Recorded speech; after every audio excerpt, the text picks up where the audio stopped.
Assalamualaikum warahmatullahi wabarakatuh. Hai. Belajar bareng kelompok 3. Ayo mengenai diagram kontrol hoteling T kuadrat. Oke, sebelum kita ke materi, saya akan memperkenalkan anggota kelompok 3A. Yang pertama ada Baik Desi Nurmasari, kemudian ada Baik Medi Sinta Nuriyah, dan kemudian ada saya sendiri Hardianti Mulyani Hastuti, ada Kamalatul Azmi, kemudian ada Miatul Hikmah, ada Maudia Isnainun, dan yang terakhir ada Tari Utami Widiawati. Ya udah, daripada intronya kelamaan, mending kita langsung aja cus ke materinya. Untuk itu pastikan tetap pantengin dari awal sampai akhir ya. Dan untuk materi awal akan disampaikan oleh saya sendiri, Hardianti Mulyani Hastuti, yaitu mengenai konsep dasar diagram kontrol hoteling T kuadrat. Pada tahun 1947, Harold Hotelling memperkenalkan statistik yang memungkinkan pengamatan multivariat diplot pada satu grafik. Statistik ini sekarang disebut statistik T kuadrat Hotelling. Statistik ini menggabungkan informasi dari mean serta dispersi lebih dari satu variabel. Perhitungan yang mencakup beberapa aljabar matriks lebih sulit daripada grafik kontrol normal. Ini adalah penghalang untuk menggunakan diagram kendari multivariat sampai perangkat lunak yang dapat melakukan perhitungan muncul. Nah, untuk pengertiannya sendiri, diagram kontrol T kuadrat hoteling merupakan diagram kontrol yang digunakan jika dalam suatu proses pengendalian bersama-sama dengan karakteristik yang dilakukan pemeriksaan lebih dari satu. Diagram kontrol T kuadrat hoteling biasanya digunakan apabila kedua karakteristik atau lebih secara teknis memiliki sifat dependen atau diduga saling berhubungan. Nah, diagram kontrol T kuadrat hoteling ini mempunyai dua bentuk, yaitu diagram kontrol T kuadrat hoteling untuk data subgroup dan diagram kontrol T kuadrat hoteling untuk individual observasi. Oke, untuk materi selanjutnya akan disampaikan oleh rekan saya. Bismillahirrahmanirrahim. Assalamualaikum warahmatullahi wabarakatuh. Saya Baik Medi Sinta Nuriyah akan melanjutkan penjelasan tentang diagram kontrol T kuadrat hoteling. Statistik T kuadrat hoteling untuk pembuatan diagram kontrol proses yang melibatkan P buah variabel, yaitu TI kuadrat sama dengan X min X bar aksen dikali S pangkat min 1 dikali X min X bar, dengan TI kuadrat merupakan nilai statistik T kuadrat hoteling pada sampel atau pengamatan ke I. Sebelum membuat diagram kontrol T kuadrat hoteling, dilakukan dulu uji normalitas antar variabel pada seluruh pengamatan. Setelah asumsi bahwa seluruh data berdistribusi normal, maka pembuatan diagram kontrol T kuadrat hoteling dapat dilanjutkan. Berdasarkan penggunaannya, terdapat dua jenis bagan kendali T kuadrat hoteling, yaitu untuk pengamatan data berkelompok dan data individu yang memiliki M sama dengan 1, dengan M merupakan banyaknya sampel yang diambil untuk subgrup data. Statistik T kuadrat hoteling untuk pengamatan berkelompok sebagai berikut. T kuadrat sama dengan N dikali X bar min X double bar aksen dikali S pangkat min 1 dikali X bar min X double bar, di mana T kuadrat adalah nilai statistik T kuadrat hoteling, N adalah ukuran sampel, X bar adalah nilai rata-rata dari sampel pada setiap pengamatan, dan X double bar di sini adalah nilai rata-rata dari semua pengamatan. Sedangkan pada statistik T kuadrat hoteling untuk pengamatan individu, yaitu T kuadrat sama dengan X min X bar aksen dikali S pangkat min 1 dikali X min X bar, di mana X adalah vektor pengamatan dan S adalah matriks covariance. Selanjutnya itu kita akan menghitung nilai UCL, batas kontrol atas berdasarkan pengamatan individu diberikan sebagai berikut. UCL sama dengan M-1 kuadrat per M dikali beta alfa P per 2 Q min P min 1 per 2, di mana M adalah jumlah sampel, P adalah jumlah variabel, beta di sini yaitu distribusi beta, dan alfa itu tingkat kepercayaan, di mana Q sama dengan 2 dikali M-1 kuadrat per 3M-1. Terima kasih. Selanjutnya, saya Maudy Isnainun akan menjelaskan tahapan pembuatan diagram kontrol T kuadrat Hotelling individual. Tahapan atau prosedur dalam membangun diagram kontrol T kuadrat Hotelling individual ada 2 tahap, yaitu tahap pertama adalah tahap perhitungan dan tahap kedua adalah tahap pengendalian, yang mana pada tahap ini diinterpretasikan hasil dari diagram kontrol yang telah dibuat. Tahap pertama, perhitungan T kuadrat Hotelling. Langkah awal dari tahap pertama yaitu menghitung rata-rata setiap karakteristik seperti rumus yang terpaparkan. Rata-rata sama dengan jumlah data K1 sampai dengan Kn per banyak data. Setelah nilai rata-rata dipaparkan, nilai rata-rata yaitu menghitung matriks varian covariance untuk karakteristik kualitas dengan menggunakan rumus S sama dengan 1 per N-1, sigma I sama dengan 1 sampai N, XI min X bar, dikalikan dengan XI min X bar aksen, di mana N menunjukkan banyak data, XI menunjukkan data KI, X bar menunjukkan rata-rata. Setelah itu, menghitung nilai statistik T kuadrat Hotelling.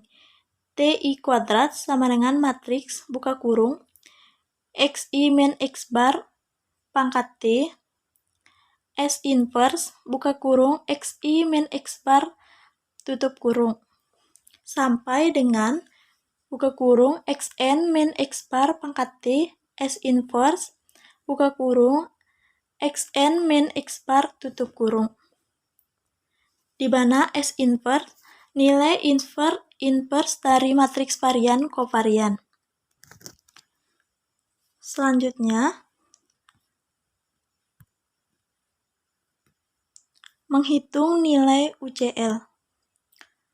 UCL sama dengan M-1 kuadrat per M, beta alpha, P per 2, buka kurung Q min P min 1 per 2, di mana LCL-nya sama dengan 0. Beta alpha, P per 2, dikalikan dengan Q min P min 1 per 2, mewakili distribusi beta dengan derajat bebas alpha, dengan Q adalah banyak data dan K adalah banyak variabel. Selanjutnya, membandingkan nilai UCL dengan T kuadrat Hotelling. Tahapan kedua, analisis T kuadrat Hotelling. Setelah tahap pertama telah mendapatkan nilai T kuadrat Hotelling, maka dilakukan analisis tahap kedua, yaitu seperti langkah yang telah dipaparkan, yaitu pertama, yaitu membuat diagram kontrol T kuadrat Hotelling. Diagram kontrol dihasilkan ini digunakan UCL seperti rumus sebelumnya, dan dengan LCL adalah sama dengan 0, sedangkan data yang digunakan adalah data hasil nilai-nilai perhitungan T kuadrat Hotelling. Yang kedua, selanjutnya menginterpretasikan diagram kontrol T kuadrat Hotelling. Menginterpretasikan dari hasil diagram kontrol adalah dengan menjelaskan kondisi diagram kontrol dan juga dengan menginterpretasikannya. Sekian dari saya, selanjutnya akan dilanjutkan oleh rekan saya. Baik, saya akan menjelaskan tentang contoh pada diagram kontrol T kuadrat. Nah, di sini sudah ada contohnya, yaitu misalkan ada 2 variabel yang penting dalam proses perkatan. perekat dicirikan oleh dua variabel, yaitu variabel pH dan variabel viskositas yang perlu dikontrol. Nah, di sini terdapat 20 kelompok yang ditunjukkan di bawah ini, merupakan pH dan viskositasnya. Nah, tabel 1 ini merupakan data pH dan viskositas dari batch 1 sampai batch 20 dan ada pH dan viskositasnya. Salah satu cara untuk menentukan pemantauan pH dan viskositas adalah dengan menggunakan diagram kendali untuk setiap variabel. Grafik individu X MR dapat digunakan untuk pH dan viskositas. Gambar 1 adalah grafik X untuk pH dan gambar 2 adalah grafik X untuk viskositasnya. Nah, gambarnya ada di bawah ya. Grafik rentan bergerak tidak ditampilkan di sini. Nah, gambar 1 grafik X untuk pH. Di sini ada batch 1 yaitu sebesar 7,75 dan batch 2-nya sebesar 8,50 dan sampai 20 sudah kita lihat pada grafik ini kan. Ini grafik untuk pH-nya. Sedangkan untuk untuk gambar 2 merupakan grafik X untuk viskositasnya. Gitu juga kita bisa lihat dari batch number yang pertamanya itu sebesar 5,48. Kemudian batch 2-nya sebesar 5,98 dan seterusnya sampai 20.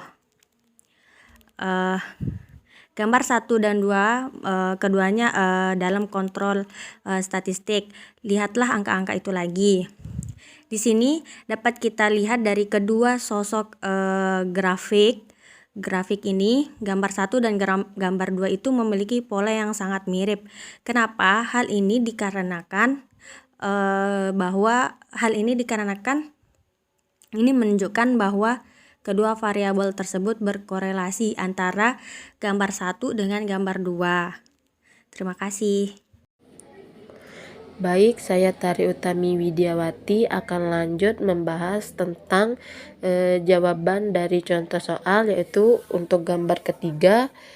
Gambar ketiga ini adalah diagram scatter plot antara variabel pH dengan viskositas. Di sini diagram pencar menunjukkan bahwa kedua variabel tersebut saling berhubungan, di mana variabel yang dimaksud adalah variabel antara variabel pH dengan variabel viskositas. Dilihat dari scatter plot bahwa semakin meningkatnya pH, maka viskositas juga cenderung akan meningkat.